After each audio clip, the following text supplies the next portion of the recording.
नमस्कार मैत्रिणींनो, मी वर्षा फॅशन या यूट्यूब चॅनलमध्ये तुमचं अगदी मनापासून स्वागत करते। तर मैत्रिणींनो, आजचा व्हिडिओ स्पेशली मी रबर शीटवरती बनवणार आहे, कारण की मी ऑनलाईन मागवलेलं आहे। मला मागे पण एकदा विचारण्यात आलं होतं की तुम्ही बॅगला मध्यभागी काय वापरता, तर मी त्यावेळेस पण सांगितलं होतं की मी राईस बॅगच वापरते। ऑर्डरच्या बॅगी असू द्या किंवा तुम्ही व्हिडिओमध्ये बघता ना, तर प्रत्येक बॅगीसाठी मी राईस बॅगचाच वापर करते। आणि मला तेव्हा इन्स्टावरती विचारलं होतं की तुमच्याकडे रबर शीट अवेलेबल आहे का, तर मला पण आमच्या श्रीरामपूरमध्ये भेटतच नाही। मी राहते श्रीरामपूरला, मग इथे लोकलला भेटतच नाही, तर मी ऑनलाईनच मागवलेलं आहे। हे 2 मीटर आहे। मी म्हटलं अगोदर आपल्या घरगुती साध्या हाफ शर्ट शिलाई मशीनवरती चालतंय की नाही, टीप व्यवस्थित येते की नाही ते अगोदर चेक करूया।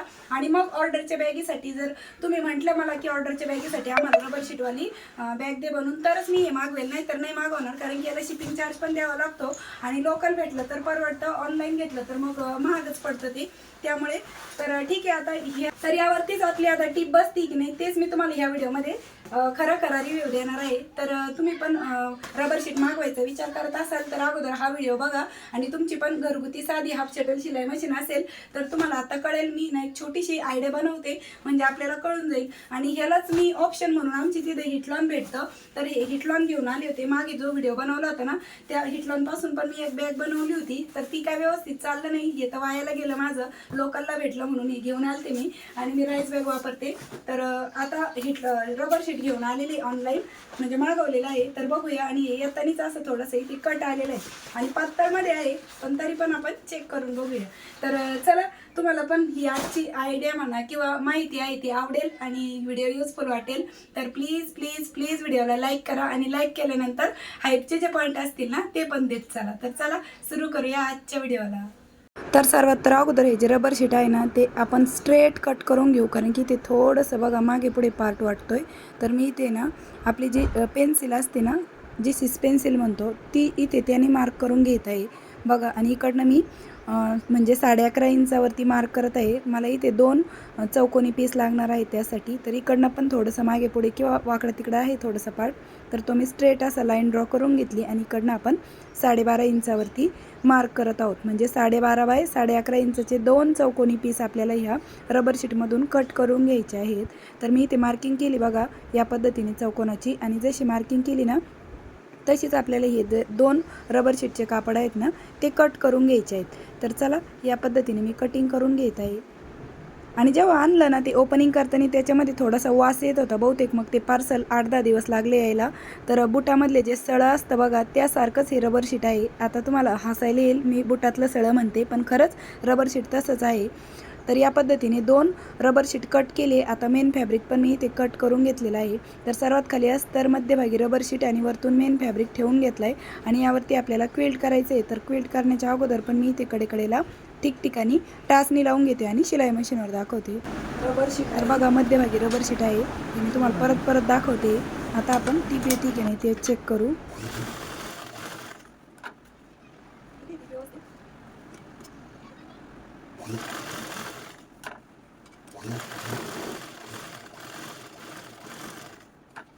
तर क्विल्टिंग करताना कुठल्याही प्रकारची अडचण आली नाही, आणि टीप पण अगदी व्यवस्थित येत आहे। जशी आपण मध्यभागी राईस बॅग वापरतो ना त्यावेळेस जशी मशीन चालते ना तशीच एकदम हलकी मशीन चालत आहे, कुठेही जड वगैरे पण जात नाही आणि काहीच नाही। आणि क्विल्टिंग करताना मला तरी आपल्या म्हणजे शिलाई मशीनवरती कुठल्याही प्रकारची अडचण आलेली नाही, मी हे तुम्हाला सांगत आहे। तर दुसऱ्या पार्टवरती पण मी मैत्रिणींनो क्विल्टिंग करून घेतली, आणि दोन्ही पार्टवरती क्विल्ट करताना कुठल्याही प्रकारची अडचण आली नाही मला ही शिलाई मशीनवरती, म्हणजे आपल्या ठीक आहे। तर आता जिकडनं 12.5 इंच आहे ना तिकडनं आपल्याला झीप अटॅच करून घ्यायची, आणि इकडनं 11.5 आहे, तर 12.5 इंचच्या साईडने आपण झीप अटॅच करून घेऊ। तर एक पार्ट मी जरा वेळ साईडला ठेवते, आणि बघा जी झीप आहे ती राईट साईड कापडाच्या बाजून ठेवली, त्यावरती आपण 1 इंच कपडा घेतलेला आहे, म्हणजे झीप प्रॉपर फिनिशिंगमध्ये स्टिच व्हावी त्यासाठी। आणि झीप स्टिच करताना पण इथेही कुठेही मशीन जड वगैरे जात नाही, व्यवस्थित टीप येत आहे बघा, ठीक आहे। आता त्यानंतर हा जो पार्ट आहे तो आपल्याला आतल्या साईडने टर्न करायचा आहे, आणि आतल्या साईडने टर्न केल्यावरती मात्र इथे जाड झालेले आहे बघा, कारण की रबर शीट वापरलेले आहे आपण इथे त्यामुळे। आणि इथे मात्र मशीन थोडीशी जड जात आहे, पण टीप मात्र व्यवस्थित येत आहे। तर थोडंसं जड जात आहे कारण की ते जाड झाले त्यामुळे, पण टीप आली व्यवस्थित, कुठेही अशी उसवल्यासारखी वगैरे नाही, व्यवस्थित टीप आलेली बघा झीपवरती दाबटीप देताना पण। आता आपल्याला ही जी पट्टी ना ही अशी डबल फोल्ड करून स्टिच करून घ्यायची। तर बघा यामुळे काय होतं, हे पट्टी लावल्यामुळे आपली झिप अगदी प्रॉपर फिनिशिंगमध्ये स्टिच होती. ठीक आहे. आता दुसऱ्या साईडचा जो पार्ट आहे ना, तो पण आपल्याला इकडनं दुसऱ्या साईडने बघा, जिकडनं 12.5 इंचावाला पार्ट आहे ना, तो ठेवून घ्यायचा आहे. याची मी परत साईड मोजते बघा, 12.5 इंच लांबी. तर झिपच्या साईडने तो राईट साईडने ठेवून घेतला. आता झिपच्या रॉंग साईडने परत आपल्याला ती 1 इंच रुंदीची पट्टी घ्यायची आहे, म्हणजे झिप प्रॉपर फिनिशिंगमध्ये स्टिच व्हावी त्यासाठी. असं स्टिच करताना जाड नाही होत ना कपडा, मग त्यामुळे इथे इझिली आपली टिप येते. ठीक आहे. आता त्यानंतर इथून मी जी टिप मारली, आता हा कपडा आहे ना पूर्णपणे रनर ओपन करून घेतले, म्हणजे 2 भागामध्ये. आता ओपन केल्याच्यानंतर ते दोन्ही पार्ट सेपरेट झालेले आहेत बघा. ठीक आहे. आता इकडनं दाब टिप देताना आपल्याला जाड होतो कपडा, त्यामुळे थोडंसं म्हणजे जड जाती मशीन, पण टिप अगदी व्यवस्थित येते, चांगली येते. ठीक आहे. तर इकडनं पण दाब टिप देऊन झाली. आता त्यानंतर ही जी पट्टी आहे ती पण आपल्याला डबल फोल्ड करून फिनिशिंगची टिप देऊन घ्यायची आहे. ठीक आहे.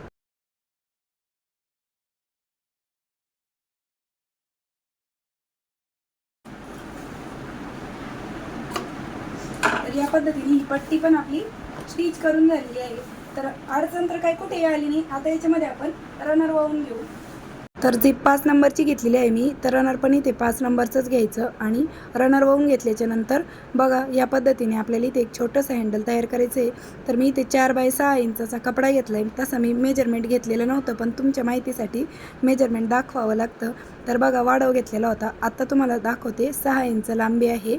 ठीक आहे. आणि अशा पद्धतीने आपल्याला हे जे हँडल म्हणा, बेल्ट म्हणा, तो झिपच्या खाली अंदाजे 1 इंच खाली हे स्टिच करून घ्यायचं आहे. हँडल ऑप्शनल आहे, तुम्हाला लावायचं असेल तर लावा, किंवा नसेल लावायचं तर नका लावू. आता इकडनं झिपचा ओपन पार्ट होता तो पण मी स्टिच करून घेतला. आता या 3ही कडा आपल्याला स्टिच करायचे आहे. आणि इथे बघा थोडंसं जाड झालेला आहे कपडा, तिथे ना तो खटका आहे ना मशीनचा, तो वर उचलतच स्टिच करायचं. जाड कपडा झाला आहे, पण टीप तरी आलेली, म्हणजे अशी कुठेही टीप खराब वगैरे आलेली नाही, व्यवस्थित टीप आली. जाड झालंय ते एकावर एक 2 थर असल्यामुळे, पण तरी पण आपली टीप आलेली. तर इकडच्या पण साईडनी टीप मारून घेऊ. आणि झिप बरोबर सेंटरला पकडायची ना, तर तिथे आपल्याला जास्त जाड कपडा होतो, मग तिथे स्टिच करताना थोडं हळूहळू आणि सावकाशच स्टिच करून घ्यायचं. आता बॉटमची साईड पण मी इथे स्टिच करून घेतली. आणि त्यानंतर आपल्याला इथे बॉटमचा बेस आहे तो कट करायचा आहे. तर शिलाईच्या पुढे 1.5 इंच आणि इकडनं पण 1.5 इंच, तर 1.5 बाय 1.5 इंचाचा आपल्याला हा बॉटमचा बेस कट करून घ्यायचा आहे. तुम्हाला बघा मेजरमेंट पण लिहून दाखवलं मी. आता जशी मार्किंग केली तशीच कटिंग पण करून घेऊया. आणि त्या अगोदर आपल्याला इथे पायपिंग करून घ्यायची. तर पायपिंगसाठी मी इथे ना नॉनचा कपडा घेतला आहे, आणि तो आपल्याला या पद्धतीने ठेवून घ्यायचा आहे आणि याची पायपिंग करून घ्यायची. आणि इथे बघा परत खटकावर ठेवायचं थोडंसं अर्धा इंचच्या अंतरावरती, आणि मग पायपिंग पण करता येते व्यवस्थित. आणि राहिलेल्या 2 बाजूंनी पण आपण सेम ह्याच पद्धतीने पायपिंग आहे ती करून घेऊ, बॉटमच्या साईडने आणि कडेच्या साईडने पण. ठीक आहे. तर इकडच्या साईडने पण आपण अशीच पायपिंग करून घेतलेली एका कापडाची. आता इथपर्यंत तरी काही अडचण नाही आली. आता बॉटमचं बेस स्टिच करताना बघा जाड होतं का, तर हे कडेचे जे पार्ट असतात ना ते दोन्ही एकावर एक येतात. आणि मग जेव्हा आपण हा बॉटम स्टिच करू ना, तर त्यावेळेस इथे खूप जाड झालं आहे, तर इथे टीप येण्याचे चान्सेस कमी आहेत, कारण की ते डबल जोड झालेला आहे, म्हणजे इकडचा पण आणि इकडचा पण. त्यामुळे इथे आपल्याला हा खटका वरती असं ठेवतच एवढे जाड भाग आहेत, फक्त अर्धा इंचच्या, स्टिच करताना जड जाऊ शकतं. तर चला आता आपण लगेचच आपण पार्ट स्टिच करून घेऊ.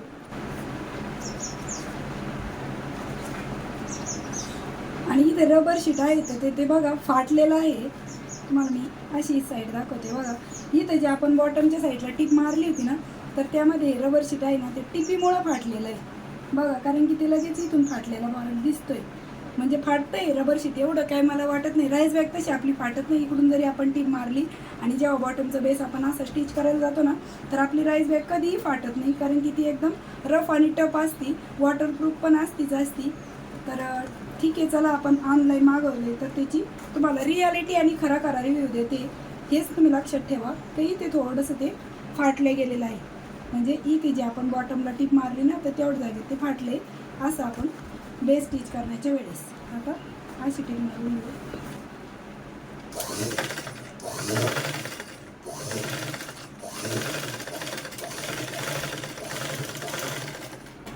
तर बघा या पद्धतीने टीप व्यवस्थित आलेली आहे. फक्त इथे जाड कपड्यावरती मी हा खटका असा वरतीच ठेवला होता. आता जाड भाग थोडंसं कट करू आणि यावरती परत डबल टीप देऊन घेऊ. तर मी पण पहिल्यांदाच रबर शीट मागवलं आणि पहिल्यांदाच मशीनवरती ट्राय केलं आहे. तर व्यवस्थित चाललं आहे, म्हणजे कुठल्याही प्रकारची अडचण नाही आली. ते जाड झालं आहे ते मात्र नक्की आहे, पण तरी पण म्हणजे आली ही टीप. असं काही नाही की बॅग आपण शिवूच शकत नाही आपल्या मशीनवरती रबर शीटच्या, तर शिवू शकतो. फक्त जिथं जाड भाग येईल ना तिथे खटका आहे ना थोडासा वर उचलायचा आणि हळूहळू टीप देऊन घ्यायची, मग येते व्यवस्थित टीप. तर दोन्ही बॉटमचे आणि बघा खूप कडक झालेली, म्हणजे एकदम रबरासारखी म्हटलं तरी चालेल. अशी एकदम ती स्टिप राहते, अशी कडक राहते. तर कडक झाली आता इथे पण आपण पायपिंग करून घेऊ.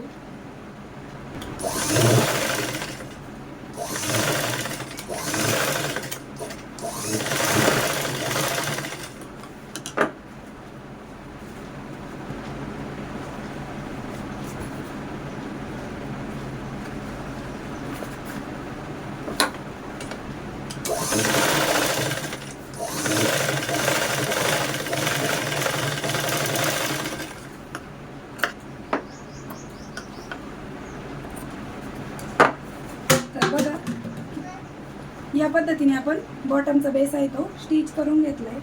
तर फायनली खूप भीत मी ते ट्राय केलं, कारण की जाड झालं होतं, पण टीप व्यवस्थित आली. आता ही झिप ओपन करून घेऊ आणि आपण ही बॅग राईट साईडला टर्न करून बघूया. आणि खूप म्हणजे खूप कडक झालेली आहे विशेष म्हणजे. आणि जसा आकार ठेवलाय ना तसंच परत तो म्हणजे येतोय, असं घड्या पडत नाही, सुरकुत्या पडत नाही, काही नाही. म्हणजे रबर शीटचा हा एक फायदा आहे, जशी बॅग आहे ना तशी ती लगेच तिच्या आकारामध्ये येते बघा. म्हणजे एकदम कडक आहे. तर या पद्धतीने म्हणजे फायनली रबर शीटवरती टीप आहे ती आपल्या मशीनवरती येते म्हणायची, काही प्रॉब्लेम येत नाही. फक्त जिथे जाड होतो ना जोड तिथे थोडासा प्रॉब्लेम येतो, किंवा मग हा खटकावरती करतच जो बॉटमचा बेस स्टिच करताना मी तुम्हाला म्हटल्याप्रमाणे इथे दोन्ही साईडचे जोड आले, तर मग इथे स्टिच करताना थोडंसं अवघड वाटलं. बाकी काही नाही. रबर शीटवरती पण आपल्या घरगुती साधी हाफ शटल शिलाई मशीनवरती टीप येते. आता तुम्हाला पण मागवायचं असेल तर तुम्ही बिंदास मागवू शकता रबर शीट. म्हणजे तुमचा प्रॉब्लेम आहे तो इथेच तुम्हाला समजलेला आहे, कारण की मी तुम्हाला एकदम खरा रिव्ह्यू दिलेला आहे की रबर शीट आपल्या मशीनवरती चालतं की नाही. तर चालतंय. तर बघा 11 ते 11.5 इंच याची लांबी आहे आणि रुंदी आहे बघा 9 इंच, 9 बाय 11 इंच. आणि बॉटमचा बेस आहे आपला 3.5 इंचाचा बॉटमचा बेस आहे. आणि खरंच रबर शीटमुळे एकदम असं कडक आहे, जसं ठेवली ना आपण ती बॅग तशीच राहते ती. म्हणजे तिचा शेप जो आहे ना तो परत तिच्या रूपात येतोय बघा. हा एक ह्या रबर शीटचा फायदा आहे आणि टीप येते. तर मैत्रिणींनो, आजची जी माहिती आहे ती तुम्हाला आवडली असेल. व्हिडिओ थोडासा जरी इन्फॉर्मेशन किंवा माहिती पूर्ण वाटला असेल हा रबर शीटचा, तर प्लीज व्हिडिओला जाता लाईक करा, शेअर करा. आणि असेच नवीन युजफुल आणि युनिक व्हिडिओ बघण्यासाठी आपल्या वर्षा फॅशन चॅनलला नक्की सबस्क्राईब करा. तर भेटूया पुन्हा नेक्स्ट व्हिडिओमध्ये. तोपर्यंत bye bye. Thanks for watching. Shri Swami Samarth. जय जिजाऊ, जय शिवराय. Bye bye.